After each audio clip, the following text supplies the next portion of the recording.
Today we can talk about almost but not quite. Be angry and do not sin. Do not let the sun go down on your wrath, nor give place to the devil. Ephesians 4:26-27. Moses was a great leader of God's people who was chosen to lead them out of Egyptian bondage to the promised land. He started strong, but sadly he didn't finish strong.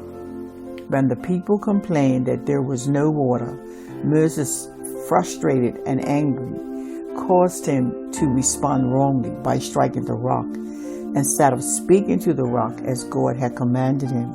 Numbers 20:1-13.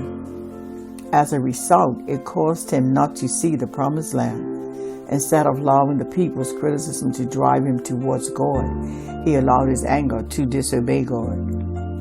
Anger is a human emotion. However, we should not allow the behavior of those around us to cause our anger to respond negatively, which leads to sin. Anger by itself is not a sin, but instead, what we do with that anger can cause us to sin. It can be a reaction that we may later regret. For example, our harsh words, lashing out verbally or physically, doing things out of spite, or causing another to sin. Quite often, these are actions that we may not be able to take back and will regret later. We must exercise caution in what we want to say and how we react, especially when we are angry. James 1-12 describes the benefit of the trials we must each go through. My brethren, count it all joy when you fall into various trials, knowing that the testing of your faith produces patience. The solution, James 1:20.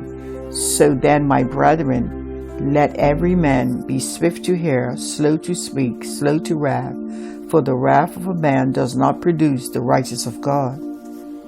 In Moses' case, his patience with the Israelites had been tested over and over by their constant murmuring, grumbling, and complaining. He reached his breaking point, and instead of relying on God's promise and trusting in Him when under pressure, Moses allowed his frustration and anger to disobey the commandment of God and strike the rock. The result was that God allowed the water to flow, but Moses was forbidden to enter into God's promised land. Numbers 20:12. Do we see Moses in ourselves at times? How do we respond or react when we are angry or when others upset us?